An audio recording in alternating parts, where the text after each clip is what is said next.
Muito boa noite para você, bem-vindo de volta ao Projeto Verdade Revelada.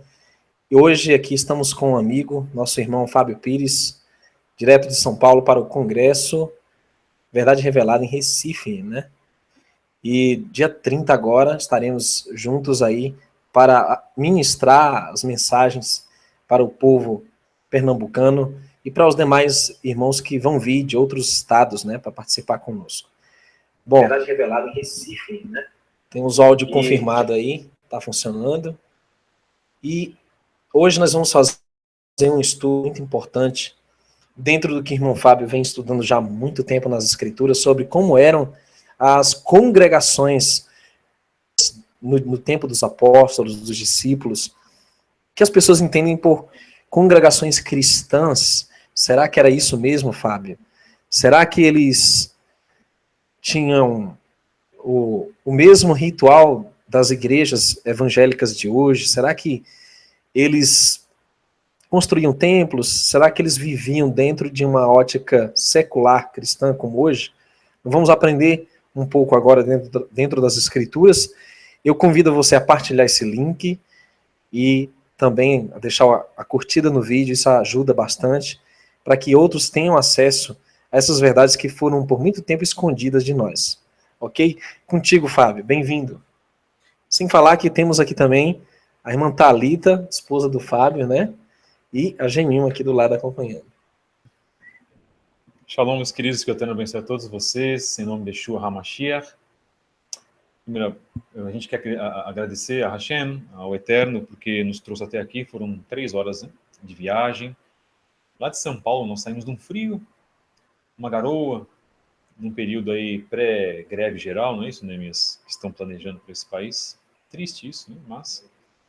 E viemos para cá seguros, bendito seja o Eterno por isso, em tudo que o Eterno faz por nossas vidas, nós agradecemos a Ele.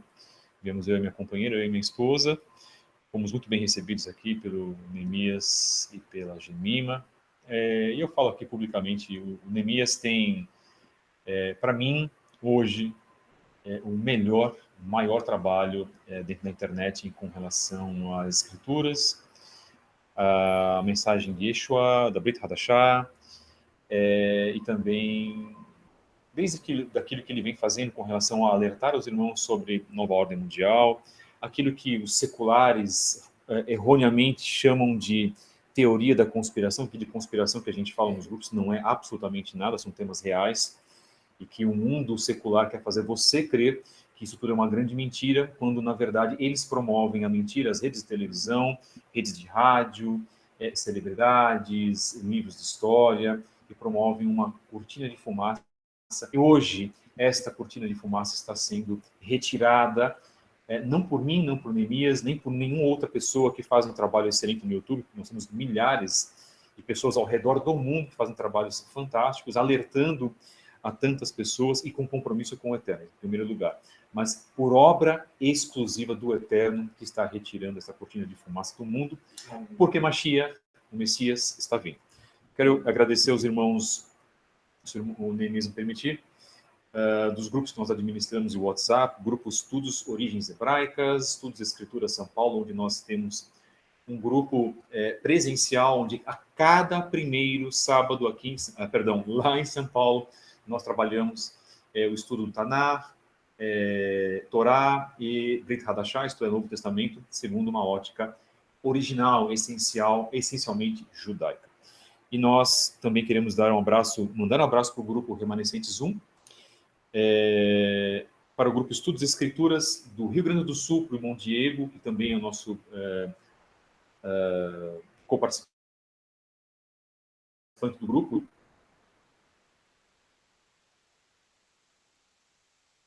Assim o Eterno nos permitir, né, meu irmão? Estaremos em Curitiba para ministrar um outro congresso.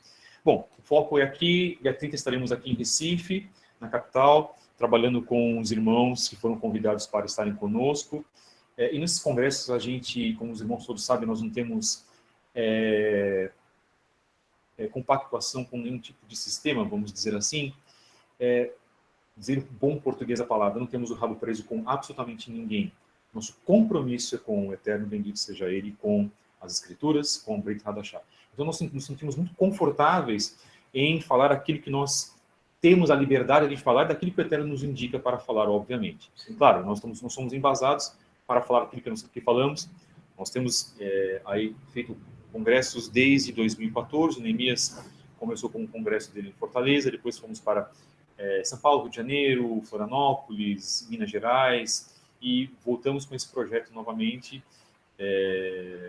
a partir de São Paulo, em fevereiro, dia 18, estamos aqui agora em Recife. Que o Eterno abençoe todos vocês. Um grande abraço para os irmãos de Recife também, que estarão conosco no dia 30. Bom, nosso tema é características das comunidades messiânicas do primeiro século.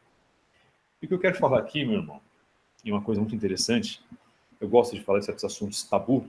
E esse assunto é um assunto tabu, porque esse assunto ele vai diretamente, ele vai ferir diretamente, ferir no bom sentido, tá, meus queridos?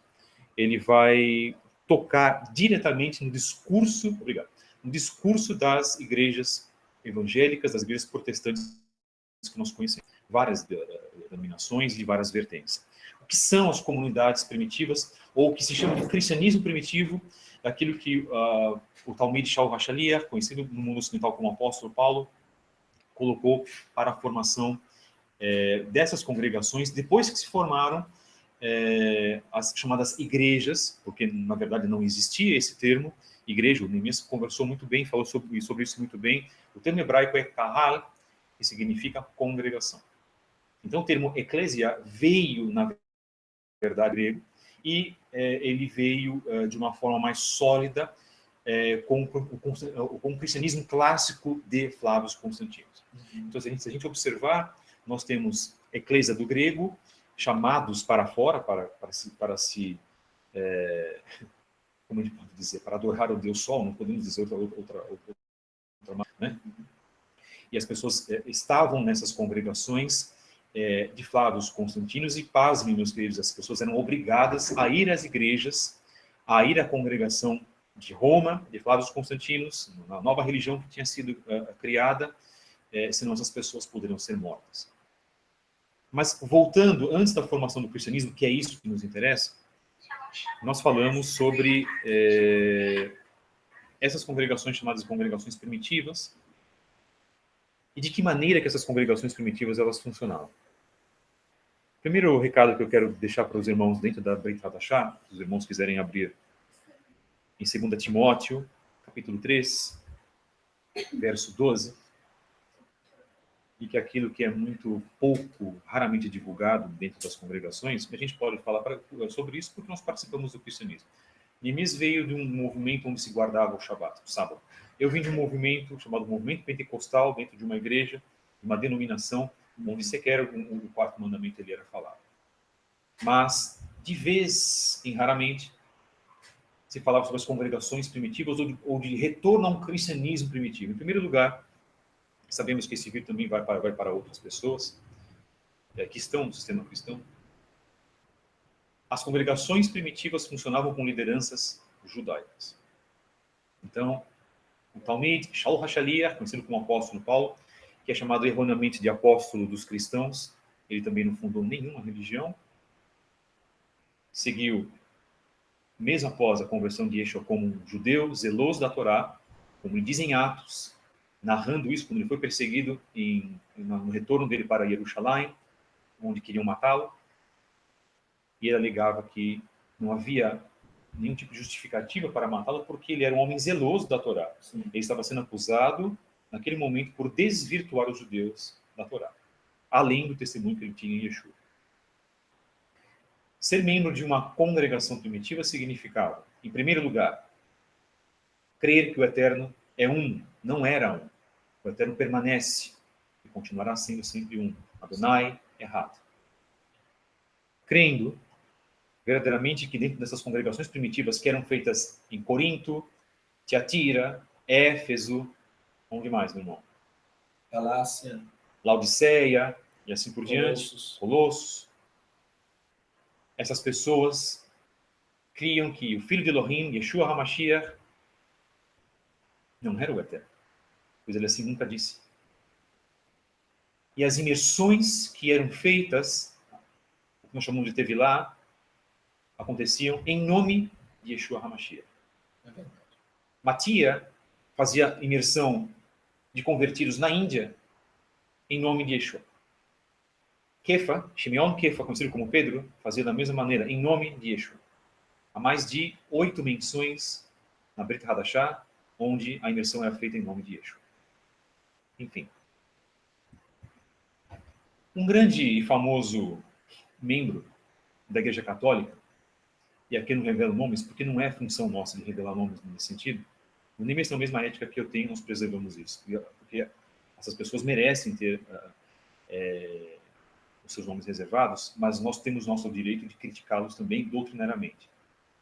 Um grande representante da Igreja Católica nesse país, que tem programas na televisão, inclusive, numa rede católica famosa, ele teve, na verdade, a infelicidade de dizer que todas as congregações formadas por Shaul HaShaliach, por Paulo, eram congregações católicas. E a gente vem aqui, na verdade, veementemente desmentir isso. Isso não é verdade.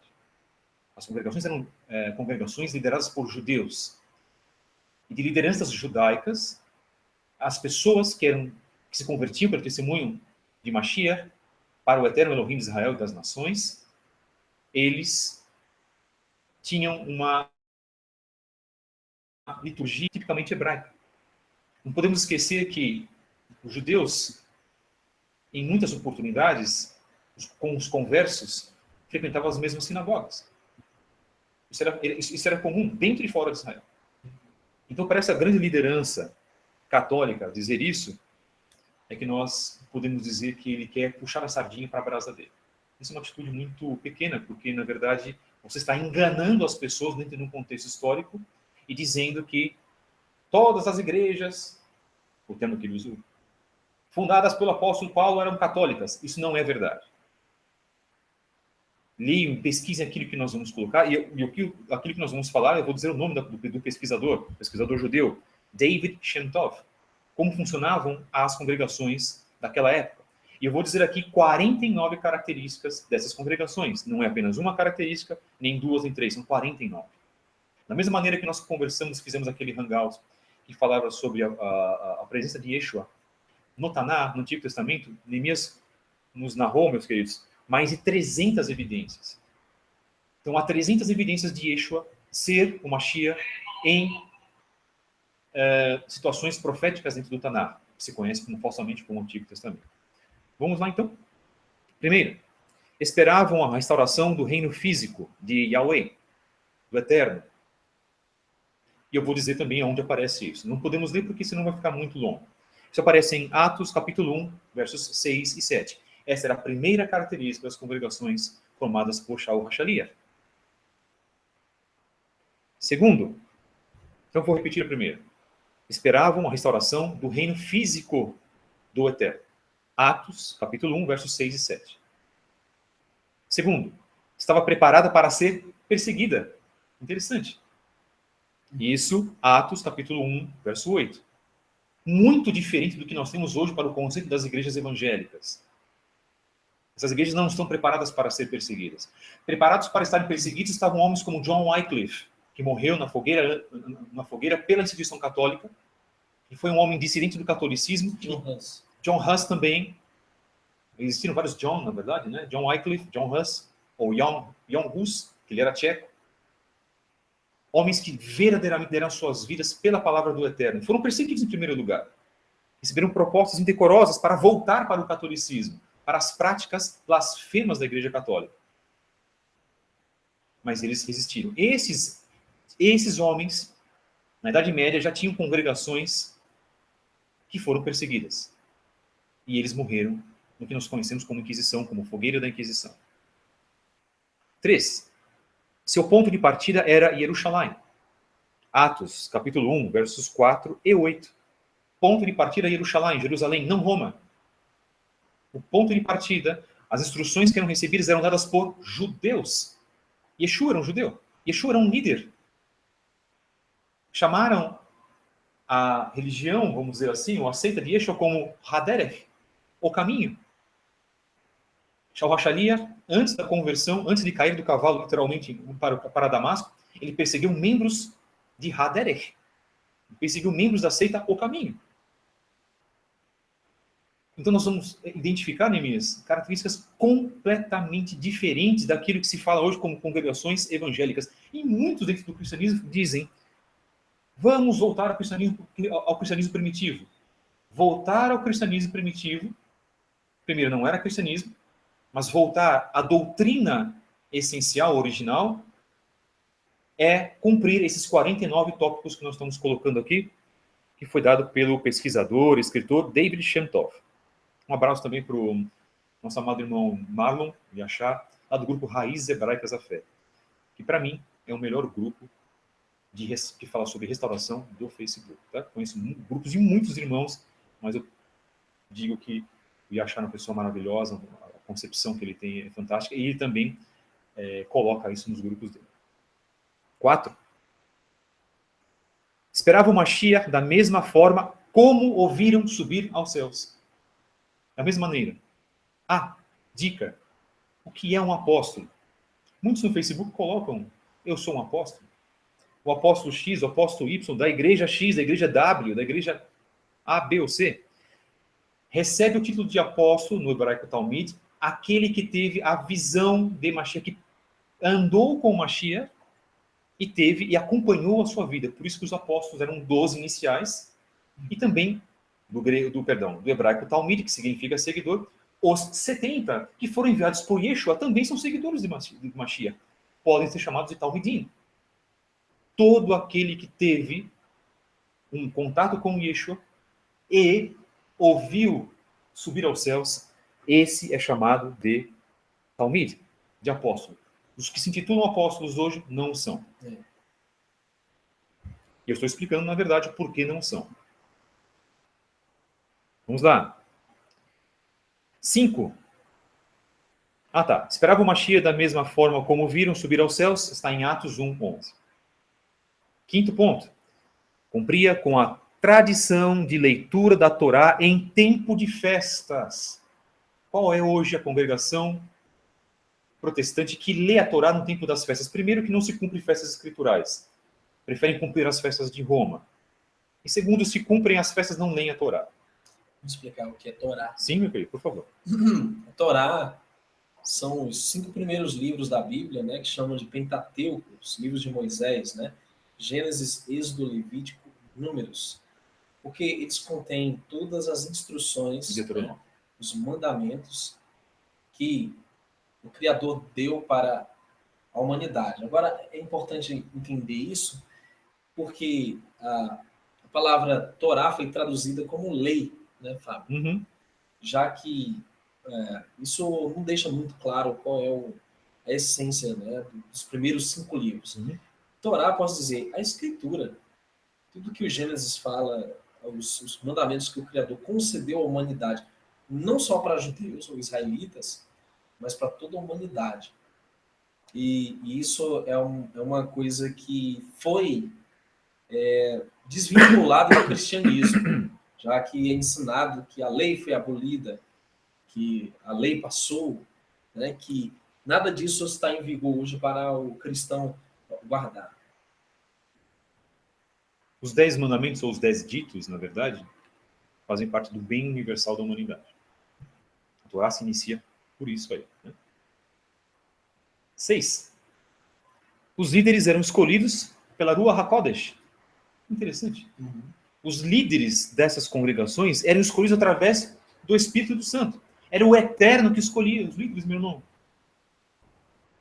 Através das tradições judaicas pré-estabelecidas pelos emissários, pelos seguidores de Yeshua. Atos, capítulo 1, versos 14 a 26. Atos 1, versos 14 a 26. Ruach HaKodesh, o próprio Eterno, que escolhia as lideranças. Vamos fazer um sorteio. Ou vamos ver que aquele irmão tem cara de líder, tem dinheiro também, vamos colocar como líder. Não era assim. Ou aquele irmão fez uma teologia, tem uma eloquência muito boa, uma voz maravilhosa. Jamais. Então a seriedade, meus queridos, era completamente diferente daquilo que nós temos hoje. 7. Manifestavam em suas vidas os dons do Espírito do Eterno, os dons da Ruach HaKodesh. Pessoas capacitadas que tinham os dons. davam também fruto do Espírito do Santo. Isso está em Atos, capítulo 2, verso 4. Características dos líderes. Isso é muito importante, meus queridos. Número 8. O comentário que você quiser fazer, pode ficar à vontade. Sua fidelidade estava centrada na ressurreição. Que coisa incrível! Tivemos há pouco tempo uma congregação, e houve outras congregações também, negando, em primeiro lugar, a ressurreição de Mashiach, para culminar, há pouco tempo atrás, num caso muito famoso que ficou no Brasil, de uma congregação, e eles estão no direito deles, mas o Eterno também está no direito de julgá-los pela atitude deles, de negar a Mashiach e Yeshua. Primeiro se nega a ressurreição para se culminar no ponto de negar a messianidade de Yeshua, que foi um tzadik, que foi um homem justo, nós sabemos disso. Fidelidade centrada na ressurreição, Atos 2, 32. 9. Imergiram segundo o rito judaico dos prosélitos. O que é um prosélito? É aquele que é um convertido. Muitos falam, interessante, que no judaísmo não existe proselitismo. Isso não é verdade, meu irmão. Porque, na verdade, Yeshayahu, Isaías, ele já saía até fora de Israel para fazer prosélitos. Yeshua diz isso. Yeshua menciona, vós te fazeis prosélitos. Não dão exemplo de vida e assim por diante. Gostam de fazer prosélitos, mas não gostam de dar o exemplo de cumprir a Torá. Era esse o grande problema que Yeshua tinha contra os fariseus, por exemplo. Porque eles falavam uma coisa, faziam outra. Tanto que Yeshua disse, fazei aquilo que eles falam, mas não sigam os exemplos deles. Então existia proselitismo na época, no judaísmo, na verdade.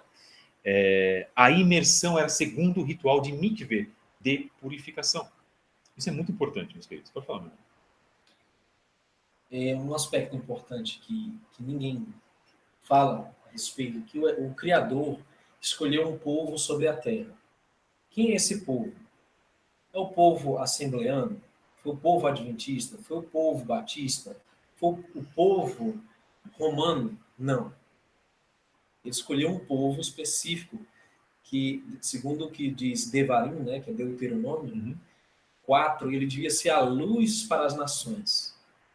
Então as nações iam olhar para aquele povo, iam ver que grande Deus eles tinham e que quão perfeito eram os mandamentos do Criador, e eles iriam se espelhar mediante isso. Então o que foi que aconteceu? A própria Torá fala que se eles falhassem nesse aspecto, como nação, eles seriam espalhados. E por que eles seriam espalhados? Para que eles pudessem espalhar também o conhecimento do Eterno, do Criador. Sim. E isso se cumpre na íntegra, tanto no exílio babilônico, o exílio romano, né? Eles tiveram que ser uma testemunha. Daniel foi uma testemunha a todas as nações Sim. da terra, como Yosef, José, Sim. e assim por diante. E hoje, esses remanescentes das 12 tribos de Israel que se espalharam, né? Nós sabemos que o povo israelita, ele não era só judeu, são 12 tribos, Sim. que se espalharam pela Índia, pela África. Inclusive, muitos etíopes são israelitas, Sim. sanguíneos, como nós brasileiros temos uma ascendência hebraica. Muitos indianos, muitos paquistaneses. Exatamente. Incrível, incrível. Então, o Criador fez isso com grande sabedoria para que o seu conhecimento fosse espalhado. Agora, tudo isso foi deturpado, tanto com o paganismo sincretizado com o cristianismo, como com o protestantismo, né? O movimento evangélico sincretizado com o ocultismo. Nós sabemos que a base é a maçonaria do rito escocês, né? Então, o Criador ainda tem um plano. E resta a todos nós participarmos desse movimento de restauração que o irmão Fábio Pires está apresentando. Se chama no hebraico Techuvá, não é isso? Exatamente, exatamente. É de volta às raízes hebraicas da nossa fé. Vou dar um exemplo para vocês, meus irmãos, daquilo que o Neemias está falando. Que pessoa que foi incumbida de pregar o arrependimento, a Techuvá, em Nínive? Pergunto eu aos irmãos. Atual Assur, né? Exatamente. Lá em Iraque. Foi um mongol? Foi um indiano? Foi um egípcio? Ou foi um israelita? Jonas teve essa grande incumbência de pregar o arrependimento num local, era uma ilha, né? Nínive era uma ilha, onde o Eterno estava determinado a destruir aquela terra. Os parentes de Joná, os parentes de Jonas, para quem não sabe, foram mortos pelos ninivitas. Por isso que era muito difícil para que ele fosse para aquele local. Ele tinha uma falta de perdão muito grande para com aquelas pessoas. Sim, ele era ser humano. Mas foi incumbido a ele, israelita, para pregar naquela ilha, naquele local, para que as pessoas viessem a ter arrependimento, e elas tiveram arrependimento. Ao contrário de Emiarro, de Jeremias, que no seu próprio país, os israelitas, a começar pelo rei, não aceitaram a pregação de arrependimento de Techuvá, de Emiarro, de Jeremias, e foram assolados pela invasão babilônica. Vamos continuar. 10, estamos no número 10 ainda. Repetindo, características das congregações primitivas. Então você que tem, na verdade, você que é evangélico, de repente protestante, e ouve muito falar em, vamos dizer assim, doutrina primitiva, vamos voltar, vocês querem voltar? Cumpram os 49 temas que nós estamos colocando aqui. E não é difícil, meus queridos. O mikve, imersão ou batismo, era realizado em nome de Yeshua, não em nome de uma trindade. Atos 2:38 e Atos 8:16. Neemias já cansou de falar sobre trindade, já cansou de provar, de falar aqui, na verdade, por que a Tevilá, a imersão, precisa ser realizada em nome de Yeshua. E precisa. Nós queremos que a Tevilá, em nome de uma trindade, precisa ser corrigida. Mas isso é um aspecto individual.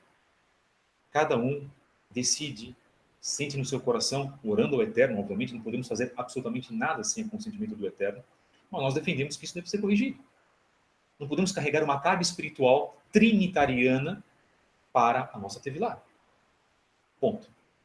11. Preservavam o ensinamento dos emissários. Preservavam os ensinamentos de Shaul Hashalia, de Matia, de Luca, de Shimeon Kefa, dos 12 emissários de Yeshua. Os ensinamentos eram preservados. O testemunho de Yeshua era preservado. E se passou por décadas e décadas.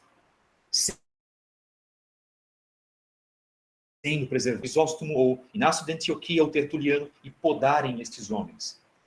Flávio Constantino foi apenas, meu irmão, um ponto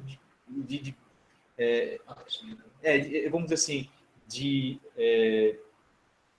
fechar o sepulcro mesmo com relação a eliminar a verdadeira doutrina dos chamados judeus nazarenos, para se formar uma nova religião, né, totalmente deturpada, desviada do propósito original. 12. Celebravam o Kiddush, Atos 2, versos 42 e 46. Realizavam a ceia, chamado Seudat, faziam a partilha do pão, faziam os rituais judaicos que o próprio Yeshua fez antes de morrer, por exemplo. Isso era feito normalmente. Detalhe, para você que está numa congregação evangélica, tudo que nós falamos aqui, meus queridos, nós temos base porque nós pertencemos ao sistema cristão. Você come na tua Santa Ceia um pão, na verdade, que não deveria ser aquele pão, o pãozinho, bisnaguinho, deveria ser um pão sem fermento, um pão asmo, porque foi dessa maneira que Yeshua fez, que Yeshua realizou a sua ceia, com um pão sem fermento, um pão asmo. Portanto, se isso que nós estamos falando faz alguma diferença para você, sugira ao teu líder, ao teu pastor, para que se mude o pão. Quem sabe ele vai gostar da ideia. A maioria sequer dá atenção a eles. Prodígios, 13. Prodígios, sinais e milagres aconteciam com frequência, porque Yeshua disse que faremos coisas mais maravilhosas até das quais ele mesmo fez. Então, se nós cremos nessa palavra, e nós cremos nessa palavra, isso está marcado em Atos 2:43, Shaul Hashalia fez milagres, Kefa, Pedro, fez milagres também, os outros demais apóstolos também fizeram milagres em nome de Yeshua HaMashiach. Nós cremos em milagres, cremos nesse poder nesse poder sobrenatural que há no nome de Yeshua. Yud, Shin, Vav, Ain, as 4 letras hebraicas para Yeshua. 14. Viviam em comunidade. Viviam em comunidade e pensavam no próximo. Viviam em comunidade e pensar no próximo significa, pastor, eu quero a partir de hoje dar o meu dízimo, a minha oferta para uma pessoa necessitada. Eu posso fazer isso? Não, meu irmão, é a resposta do líder.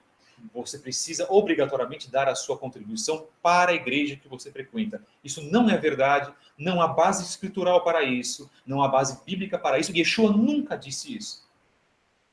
Se formos falar sobre legitimidade de dízimo, nem mesmo já falou muitas vezes sobre isso, não precisamos bater na mesma tecla. Mas você nunca pode ser impedido de ajudar uma viúva, um órfão, um necessitado, um doente, que verdadeiramente precisa daquilo que você tem, de um bem material, seja comida, seja dinheiro. E me desculpa, meus irmãos, há igrejas que se cansam de fazer reformas de 2 em 2 anos. Isso não é correspondente às coisas do Eterno, isso não é da vontade do Eterno. A vontade do Eterno é que nós tenhamos uma comunhão entre nós, em primeiro lugar, louvemos, adoremos ao seu nome e amemos o próximo. Yeshua mesmo disse isso. Nessas congregações de hoje, se fala uma coisa, se lê uma coisa, se ensina uma coisa e se pratica outra, completamente diferente. Nós temos base para falar isso que nós estamos falando, meus queridos. Nós conhecemos essa realidade. E do fundo do nosso coração, nós desejamos que essa realidade mude. Que estes líderes de hoje tenham um pouco mais de humildade e façam descer do ego deles, que é do tamanho de um elefante, para que eles possam reconhecer que estão errados.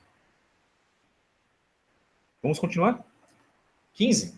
Frequentavam o Beit HaMikdash diariamente, está marcado em Atos 2,46. O que é o Beit HaMikdash? É o templo.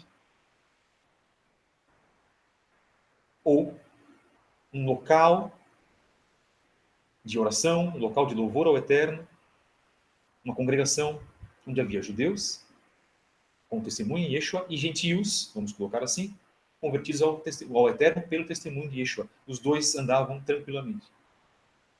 Os dois tipos de pessoas tinham comunhão. E hoje nós sabemos que não é mais assim.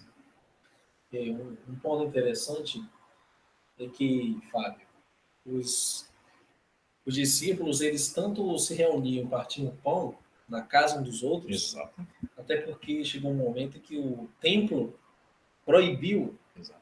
a permanência desses conversos ao Messias, e então eles tiveram que partir para os lares, né?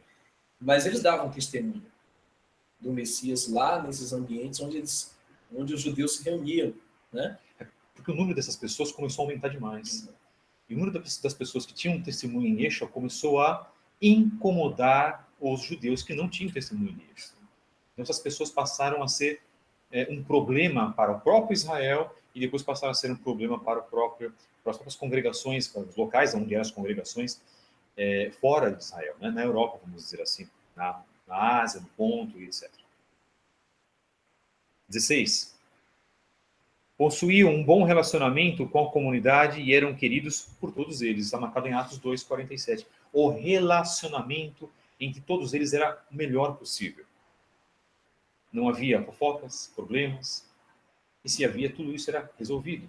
Mas, em geral, havia harmonia entre eles no convívio diário. Isso é fundamental. Não havia disputas de uma pessoa entrando com uma roupa melhor que a outra, ou que um irmão tivesse um carro melhor que o outro, ou porque um foi para Disney, o outro não foi, ou o outro porque era funcionário público ganhava mais, o outro pobrezinho entrava lá com uma roupa mais sofrida, mais surrada, e às vezes as pessoas nem olham na sua cara. Não. O convívio nessa época era o melhor possível. Todos se respeitavam, independente de posição social, independente de vida social, vida pregressa que eles tiveram, não havia preconceito entre eles, assim por diante. 17. O crescimento era dado pelo Eterno e não pelo homem. Atos 2:47. O crescimento da congregação. Era o Eterno que capacitava o crescimento dessa congregação, não o homem que fazia isso.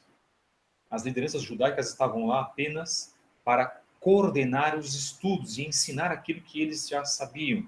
E oravam incessantemente. As reuniões eram de 3, 4. Você hoje reclama que você vai à sua congregação, você vê um culto de 2 ou 3 horas, saiba que esses homens oravam 6, 8, 12 horas. Aliás, tinham culto e oravam, estudavam a Torá e oravam novamente. Isso era prazeroso para essas pessoas. 18. Número 18. Observavam o costume da minhá, ou seja, faziam as orações judaicas. Shaharit, minhá e arvit. Costume que nós temos, as 3 orações de manhã, à tarde e à noite, que vieram do profeta Daniel. É isso? Daniel fazia essas 3 orações. Faziam eles as orações, os ritos, porque eles aprendiam com os judeus. E que problema há nisso? Que mal há nisso? Para que você possa saber, ritos católicos vieram da liturgia católica, vieram de rituais das sinagogas judaicas. Mas houve uma grande perversão aí na doutrina, por exemplo, era para se dar a impressão de que as pessoas estavam fazendo a vontade do Eterno. Esse era o grande ponto, esse era o grande problema da religião criada por Flávio Constantino. Isso está em Atos 3:1. Vamos lá. 19. Agiam sempre em nome de Yeshua. Atos 3:6. Sempre em nome de Yeshua HaMashiach. Nada que eles fizessem estava fora do nome dele, na verdade. A figura dele era mencionada, os ensinamentos, o legado de Yeshua foi preservado. 20. A exposição das escrituras estavam baseadas na coletividade e não no individualismo. Não havia uma pessoa que era o centro da atenção. Por haver uma liderança judaica, as pessoas não eram ainda assim o centro das atenções. Todo o ensino era dividido, para que os irmãos saibam. O ritual numa sinagoga era leitura, orações, leitura da palavra e discussão sobre isso. Hoje, meu irmão, as igrejas evangélicas não discutem. Não há um espaço dentro da liturgia de uma igreja protestante onde as pessoas vão levantar a mão, fazer perguntas, vão interagir. Não, elas apenas escutam. Elas se tornaram objetos passivos dentro do cristianismo. E na doutrina do Eterno, isso não acontece, não é desta maneira. Isso é marcado em Atos 3, versos 12 e 19. Perdão. 21. A mensagem estava centrada no Antigo Testamento, em Tanar. Atos 3, versos 18, 22 e 24. As escrituras são Tanar. Uma observação. Pode observar. 15% de todas as citações no chamado Novo Testamento são citações diretas do Antigo Testamento. 15%. Observe. Não havia cartas apostólicas, não havia evangelhos escritos, não havia Apocalipse, não havia nenhuma das epístolas. Então, qual era o livro que era a base da fé e a prática dos seguidores do Messias? O Taná, o chamado Antigo Testamento. Essas são as escrituras. Isso é que o Messias cita como as escrituras sagradas, que Paulo cita como as sagradas letras. Era disso que eles estavam falando, que não tinha. Né? Ele só seria escrito décadas depois, quase 100 anos depois, alguns deles. Então, é importante nós entendermos isso, que o que o Messias veio fazer não foi uma dissolução da aliança ou abolir a religião hebraica. Ele veio, na verdade, aprimorar, veio dar o sentido pleno, né? Ele veio trazer o cumprimento completo de todas as profecias e de tudo aquilo que estava escrito a respeito dele. Então, é importante desmistificar isso, porque nós temos a concepção no mundo ocidental que a religião surge depois da vinda do Messias, que a igreja surge com Paulo. Isso é mentira. A própria palavra, né, a Kehilá, a congregação, ela é citada no depoimento de Estevão, em Atos 7, quando ele fala da congregação que estava no deserto, que é o povo de Israel que estava no deserto. Então já existia igreja assim, no nosso conceito, né, ocidental, já existiam congregações, já existia toda uma fé, uma crença montada que foi aprimorada pelo Salvador e por seus discípulos. Eu espero que isso possa fazer sentido para os irmãos que estão nos acompanhando, porque para nós faz todo o sentido. 22, era reconhecida pelo ensinamento de Mashiach, todo o ensinamento de Yeshua, marcado em Atos 3, versos 13 e 20, e em Atos 4, verso 33. Agora, uma das minhas partes favoritas. Parte 23. Não havia necessidade entre eles. Meu irmão, você está passando uma necessidade tremenda. Eu não estou nem aí com você, mas eu vou para a igreja, eu vou fazer a minha parte com Deus e vou orar por você. E eu tenho condições para te ajudar. Ou então, destinar recursos para o templo, para obras e eventos, e considerar isso mais importante do que a necessidade do próximo, do que a necessidade do ser humano. Quando o Messias vier, ele vai, na verdade, cobrar de nós a nossa obrigação em relação ao próximo. Eu tive fome, tive sede, eu tive nu, eu tive preso, né? Eu tive desabrigado. Então, o que vai ser cobrado de nós não é os eventos, a estrutura templocêntrica, a cadeira, o ar-condicionado do templo, mas vai ser cobrado a nossa negligência em torno das necessidades dos nossos irmãos. Principalmente os domésticos da fé, que nós sabemos que está cheio de templos ricos e membros pobres, né? Infelizmente, essas são, meus irmãos, que caso todo o recurso que é investido no templo e nos sistemas religiosos fosse revertido para ajudar o necessitado, hoje a sociedade seria muito diferente do que é. Nós temos muitos termos de sábios judeus que falam que quando nós damos a tzedakah, quando fazemos a caridade, se você faz uma tzedakah, uma caridade para um mendigo, aquele mendigo que recebe o teu dinheiro, que seja 10 reais, sei lá, 5 reais, ele tem também a obrigação de ajudar uma pessoa que está numa situação pior que a dele. Então, quer dizer, se todos fizessem isso, certamente não haveria pobreza no mundo. Então não havia necessidade de pessoas necessitadas materialmente dentro dessas congregações. Isso é uma realidade. Mas nós vemos que hoje não é a realidade das congregações protestantes, por exemplo. 24. Curavam os endemoniados. Atos 5, verso 16. Curavam os endemoniados. Esse é um tema que muitas congregações hoje realizam isso, né? Mas é muito pouco. Aqui nós não estamos querendo dizer, meus queridos, que não há igrejas que não ajudem as pessoas. Não é isso. O ponto não é esse.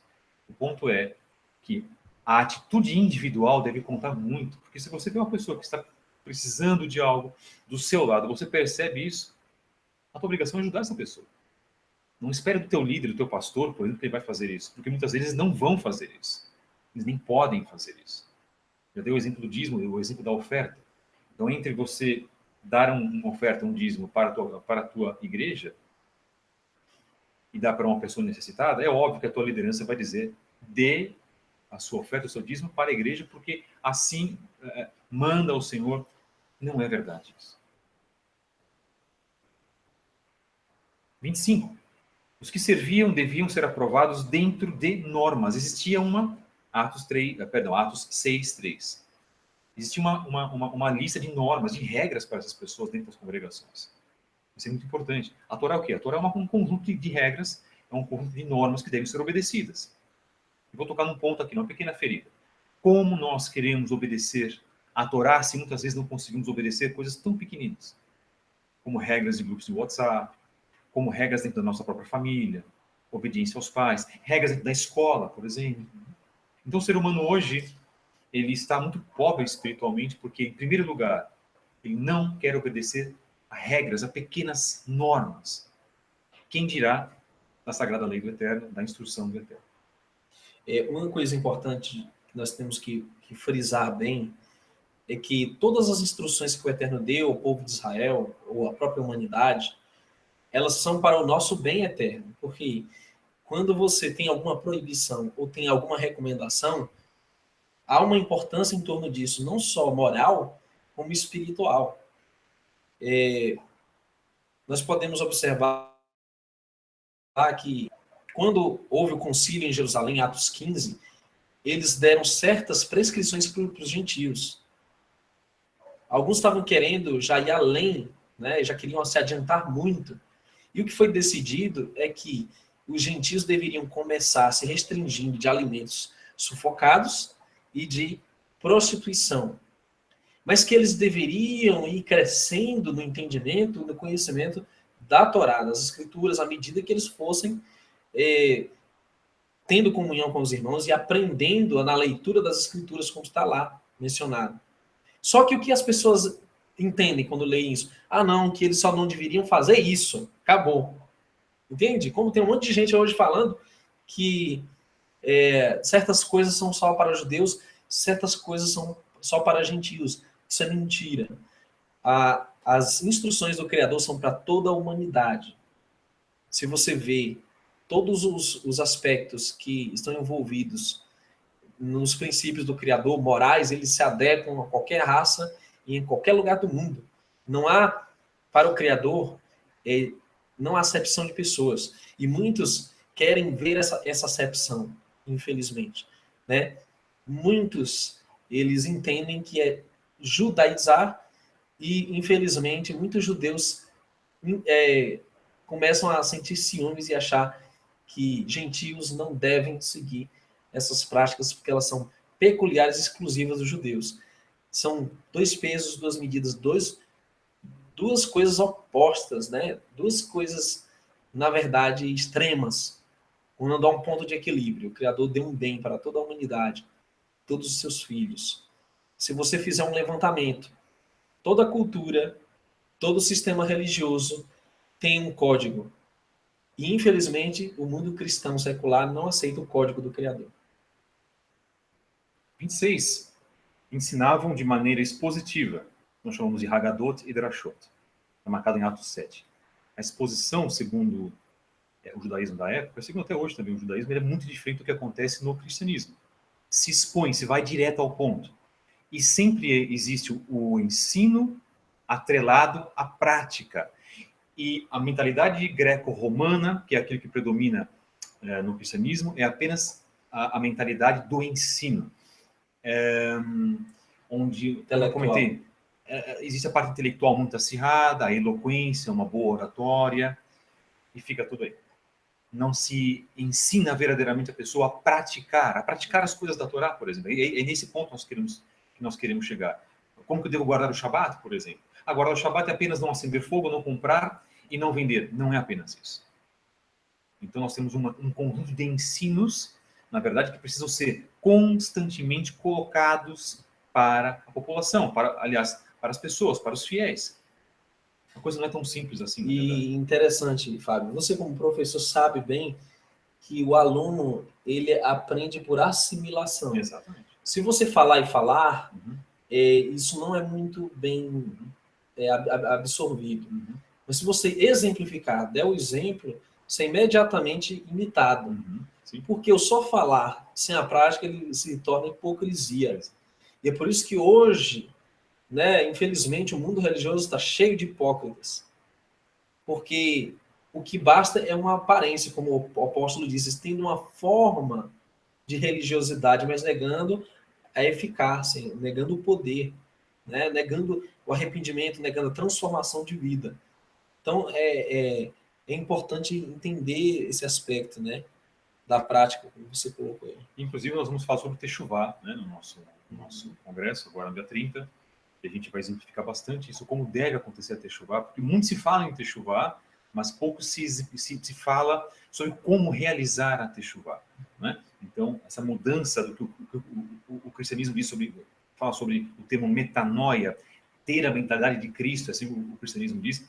Já o judaísmo já fala sobre ter a mudança segundo a Techuvá, segundo a vontade do Eterno, onde Mashiach e Yeshua vem para potencializar isso. Então, se eu tenho um comportamento segundo Mashiach e Yeshua, eu estou fazendo Techuvá na minha vida. Eu estou realizando essa grande mudança.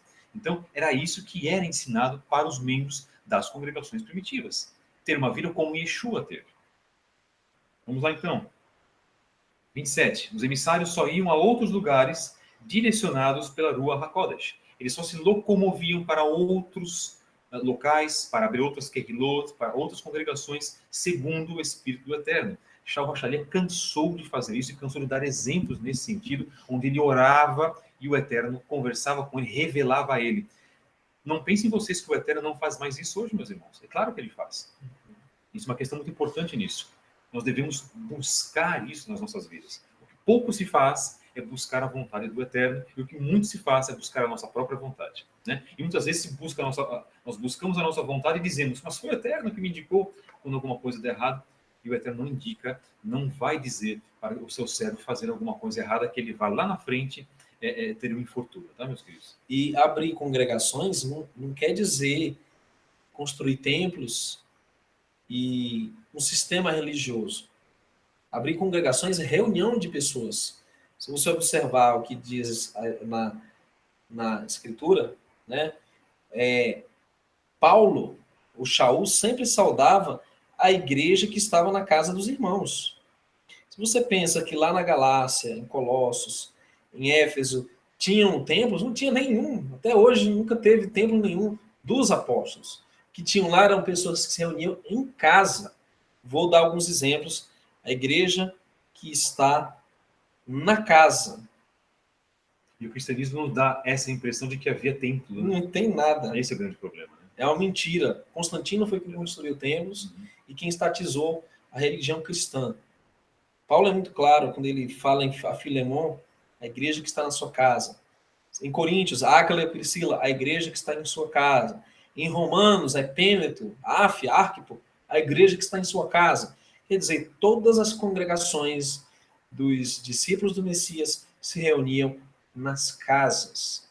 E esse é um dos aspectos que nós estamos reivindicando, né, como a base do judaísmo netzarim, né, nazareno, dos nazarenos, o caminho, né, que eram chamados de seitas, e que pode-se entender também que a fé hebraica dos israelitas, né, já explicando novamente, os judeus são uma das 12 tribos, né, incorporaram ali Benjamim e alguns levitas, mas que existem 10 tribos que infelizmente se corromperam, se prostituíram após idolatria e deixaram várias dessas raízes e se espalharam pelo mundo, mas que hoje estão retornando à casa de Israel. Perfeitamente. 28.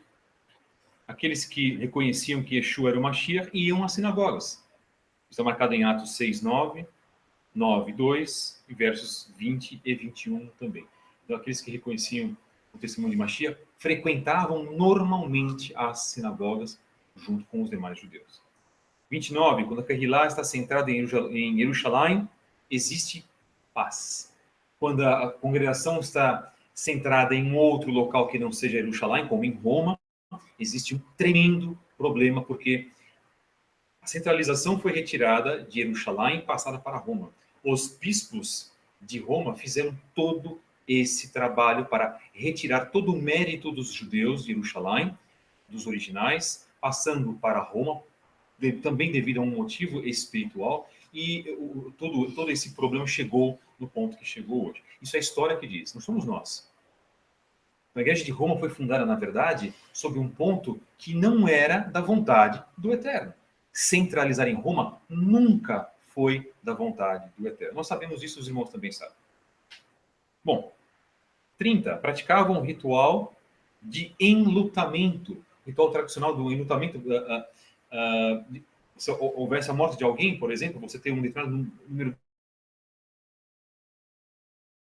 de dias, por exemplo, né? De algumas pessoas andarem de preto, por exemplo, tudo isso vem da parte do judaísmo também, e isso era respeitado dentro das congregações. Incrível isso. Isso está marcado em Atos 9, versos 37 e 39, e Atos 8, verso 2. Bom, 31. Criam em todo o Tanar em suas profecias. Querem saber, então, Atos 10. Depois, Atos 11, verso 17. Depois, isso está corroborado no Antigo Testamento, em Ezequiel 4:14, Isaías 5, versos 7 e 9. 32.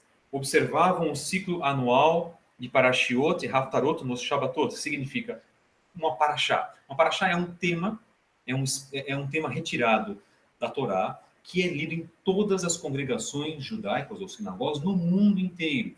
E já se fazia isso naquela época, e já se respeitava, então, esses trechos da Torá, naquela época que deveriam ser lidos na própria congregação formada por Shaul HaShaliach. 33. A Kehilá era formada por várias funções, e não por uma só. Então havia pessoas que tinham... havia várias pessoas com funções determinadas dentro de uma Kehilá. Aquele que cuidava do dinheiro, das ofertas, aquele que cuidava das orações, que cuidava do louvor, das canções, aquele que cuidava do estudo, todos embaixo de uma liderança judaica. Isso está marcado em Atos 13, versos 1 e 2. 34, estamos terminando. São por muitas tribulações que alcançamos o reino. Eles criam dessa mesma maneira. Por causa do nome de Yeshua, eram todos eles perseguidos.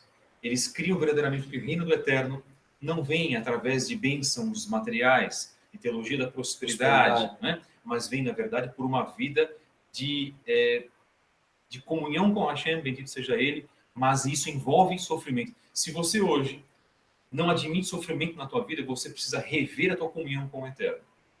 Porque eu vou ler um trecho aqui que Yeshua dizia o seguinte, está marcado em 2 Timóteo, carta de Shaul HaShaliach a Timóteo, perdão, capítulo 3, verso 12, que diz: na verdade, quem deseja viver de forma piedosa, em união com Mashiach e Yeshua, será perseguido. Perfeito. Então, se você está sendo perseguido hoje, meu querido, porque você está agradando ao Eterno e fazendo a vontade do Eterno em comunhão com Yeshua. E se um outro crente que diz para você, por exemplo, que você é um louco, que você é um fundamentalista, que você até um retardado mental, né? Às vezes a gente ouve isso também, você está vivendo uma vida errada, desconfie dessa pessoa, porque não é isso que a Brit Hadashah nos diz. Não é isso que a carta de Shaul a Timóteo é extremamente perseguido. Vamos continuar? 35, estamos terminando. Eram elegidos anciãos para tomar conta das reuniões. Os homens mais velhos, por quê? Eles eram os mais sábios. Era respeitada a hierarquia da idade. Isso está marcado em Atos 14, 23. 36. As questões relacionadas à comunidade eram discutidas pelos anciãos e não determinadas por um chefe. Decisões tomadas por anciãos e não pelo líder. Um conselho de pessoas. Isso está marcado em Atos 15, verso 6. Bom, 37 eram dadas obrigações iniciais aos novos conversos, aos chamados gentios, e não a Torá inteira. O Neemias acabou de falar sobre isso, Atos 15, 20. Alguns temas para essas pessoas, para que depois eles viessem a cumprir esses temas, a cumprir os termos da Torá, inclusive, algumas pessoas agora vão achar absurdo, a circuncisão. Fato. Vamos continuar. 38. Exatamente sobre isso agora aqui. Circuncidavam os conversos mais instruídos. Você sabia que as congregações etíopes tinham todos os seus membros circuncidados? E você também sabia que muitos no cristianismo dizem que se você fizer a circuncisão, você vai para o inferno? A circuncisão na carne é um tema específico, individual. Nós estamos dizendo aqui que você precisa, você é obrigado a se circuncidar na carne. Não é isso que nós estamos dizendo. Isso é um tema individual. Em primeiro lugar, nós temos a nossa circuncisão que deve acontecer de maneira espiritual, para que aí sim você possa fazer uma circuncisão na carne. Porque do que adianta você fazer uma circuncisão na carne, sendo que a tua vida pode estar, às vezes, muito além ou muito aquém, vamos dizer assim, né? De estabelecer uma vida da vontade, de acordo com a vontade do Eterno. Então, nós estamos dizendo aqui que nós podemos, homens, sim, fazer uma circuncisão, mas não nos é dada esta obrigação da circuncisão. Vamos continuar. 39. Celebravam o Rosh Hashanah, o Ano Novo Judaico. Está marcado em Atos 16, 13. Aí a gente entra no aspecto de festas escriturais. As festas do Eterno eram celebradas dentro das congregações primitivas. Portanto, Natal, Carnaval, Páscoa do Coelho, Dia de finados, Dia do pai, da mãe, do avô, do papagaio, do cachorro preferido. Não existia isso ainda, meus queridos. Isso não era correto, não estava dentro da mentalidade. Isso tudo foram criações que o homem realizou, e nós sabemos hoje que as festas escriturais foram verdadeiramente instituídas pelo Eterno para o nosso próprio bem. E todas as festas escriturais apontam exclusivamente para a vinda de Mashiach, ou para o seu sacrifício. 40. Ensinavam os costumes judaicos, como está marcado em Atos 16, versos 20 e 21. 41, um dos nossos favoritos, guardavam o Shabat. Atos 17, 2, 16, 13, 18, 4 e 19, 8. Você, então, pregador, que fala para o seu ministério voltar para um cristianismo primitivo, você trata de rever o teu conceito e começar a guardar o quarto mandamento. 42, celebravam a Havdalah. Atos 20, verso 7. Costumes judaicos, nós estamos falando sobre isso. Faziam a celebração inicial do Shabat. É um costume de se fazer o ritual de celebração do Shabat, com oração. Alguns acendem a vela, que faz parte de uma tradição. Isso não está na Torá, mas faz parte da tradição do povo judeu. Não somos obrigados a fazer isso. Mas a cerimônia de abertura do Shabat era realizada. 43. Os judeus também continuavam zelosos da Torá. Os judeus não saíam, não eram influenciados pelos gentios para serem forçados ou serem influenciados a desprezar a Torá. Não, eles permaneciam na vida que eles tinham e, ainda por cima, ensinavam os conversos a terem uma vida de acordo com a vida que eles tinham. Porque quem deve ser espelho, na verdade, são os judeus, os israelitas, vamos colocar de uma maneira mais macro, a cultura judaica para nós, e não nós para eles. 44. Ofereciam os sacrifícios devidos no templo. Alguns realizavam isso, na verdade, sacrifícios de gratidão, não sacrifícios de animais, não é isso, os de gratidão no templo, por recebimento de um milagre, por gratidão ao Eterno, está marcado em Atos 21, verso 26. 45. Os que criam em Mashiach eram conhecidos como nazarenos, ou da seita Haderech, o caminho. Atos 24, 5 e 24, 14. 46. Eram acusados falsamente de desobedecer a Torá por inveja, mas isso não podia ser provado. Marcado em Atos 24, 11 até o verso 14, porque, na verdade, Shaul HaSharia foi acusado de influenciar os judeus, como nós comentamos, de largarem o cumprimento da Torá. Então, eles eram caluniados, eles eram debochados dos demais judeus, por exemplo, que não acreditavam, que não criam no testemunho de Yeshua. Então, essa rivalidade já existia desde essa época, né? É importante frisar, Fábio, que haviam certos mandamentos e preceitos de líderes religiosos que não estavam na Torá. Na verdade, eles se contrapunham à Torá. E isso era combatido. Exato. Entende? Exato. Agora, tudo aquilo que tem um embasamento da Escritura deve ser seguido. Exato. Primeira coisa que alguém que se diz crente ou crê em algo na Bíblia é: você então crê no Antigo Testamento? Você crê que ele é regra de fé e prática para a sua vida? Exato. Então você deve seguir o que está escrito lá. Exato. Lógico, existe uma coerência que nós não podemos deixar de observar, que é o sistema do templo, ele ruiu. No ano 70, portanto, ninguém sacrifica, ninguém oferece sacrifícios mais, ninguém tem os levitas para dar dízimo a levita. Isso acabou. Agora, nós temos sim o dever de reconhecer o Messias como Cordeiro e de fazer a tzedakah, que é a caridade em função do próximo, né? Então, são esses aspectos que as pessoas confundem. O que o apóstolo Paulo combateu, o que alguns dos apóstolos combatiam, era a imposição de dogmas religiosos que não estavam na Escritura, que até iam além, ou que distorciam, ou que deturpavam o entendimento sobre o Messias que eles ensinavam para as pessoas. Falando sobre isso, o tópico 47 diz: levavam os dízimos e ofertas exigidos pela Torá até o templo, o Beit HaMikdash, não deixando assim nada pendente com relação ao templo. Está marcado isso em Atos 24, verso 17, 18 e Atos 25, verso 8. Enquanto existia o templo. Exatamente. Então, enquanto existia o templo, até 70 da nossa era, as pessoas levavam os dízimos para lá. Puxa, mas mesmo crendo em Yeshua? Sim, mesmo crendo em Yeshua, porque isso fazia parte do ritual judaico, israelita. As pessoas tinham a obrigação de fazer isso. E Yeshua, quando curou um dos cegos, ele disse, você vai lá, vai agora, dar a tua oferta ao sacerdote, porque era preceito da Torá. Se você recebesse o milagre do Eterno, Yeshua fazia isso pela autoridade que o Eterno deu a ele, Yeshua foi para esse homem, pediu para esse homem cumprir aquilo que a Torá dizia. Porque se não fosse assim, meus queridos, Yeshua estaria pecando, ele jamais influenciaria alguém para pecar. 48. Faziam orações antes das refeições, chamamos de brachot. Atos 27, verso 35.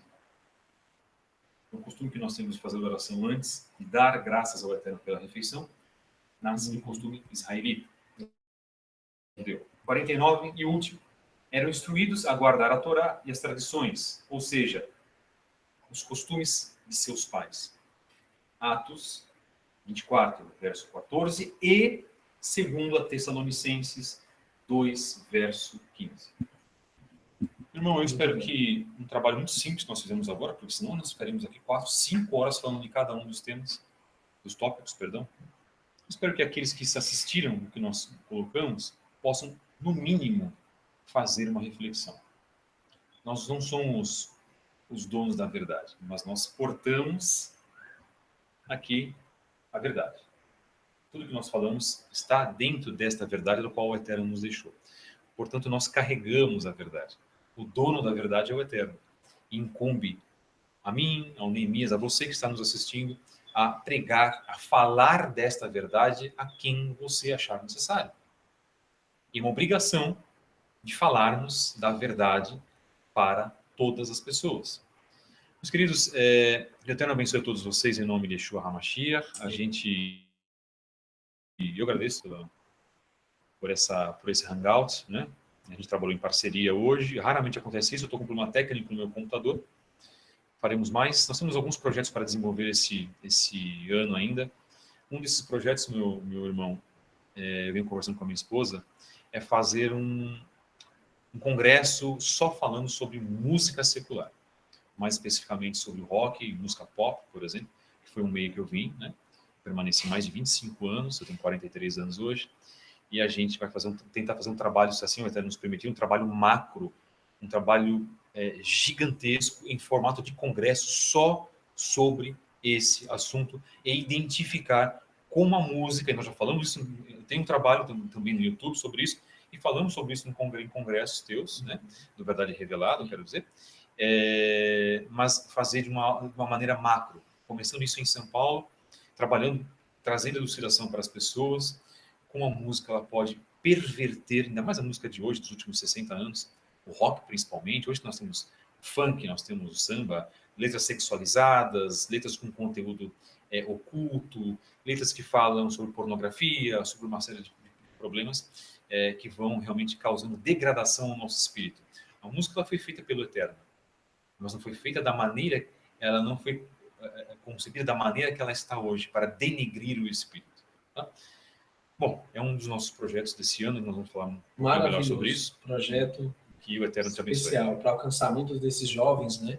Principalmente. Que estão, infelizmente, engoldados nessa manipulação da mídia secular, indústria da música.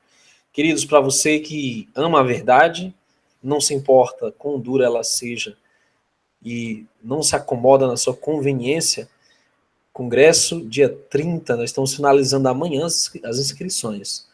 Tá? E deixa eu mostrar aqui para você o convite oficial para o nosso congresso, né? E o irmão Fábio está aqui para isso também. E aí está, deixa eu compartilhar aqui a tela inteira.